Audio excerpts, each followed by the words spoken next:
बरजनिया कई गाहिला डोला ना झूलावे दिल बरजनिया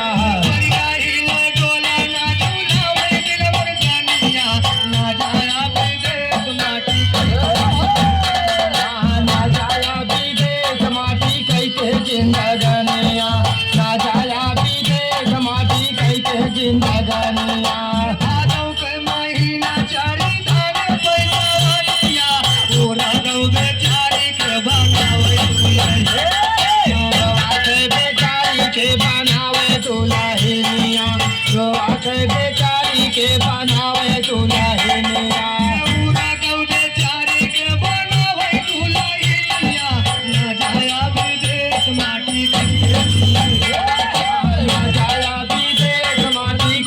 जिंदगानिया ना जाया विदेश माटी कैसे जिंदगानिया पार के महीना चूला रावण कई कठनिया लइगावा चोरा हो जगत के महारानिया लइकावा चोरा हो जगत के महारानिया लइकावा चोरा हो जगत के महारानिया लइगावा चोरा हो जगत के महारानिया ना जाया विदेश माटी कैसे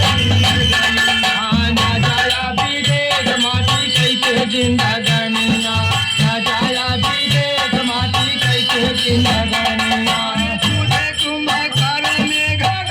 पर धनिया बाबू का राज मिला भविष्य का राज मिला लंका राजधानिया भविष्य का राज मिला लंका राजधानिया ना जाया विदेश माटी ना जाया विदेश माटी कैसे जिंदगानिया ना जाया विदेश माटी कैसे जिंदगानिया तुझे कुंभकार में घाट पर धनिया बाबू का राज मिला लंका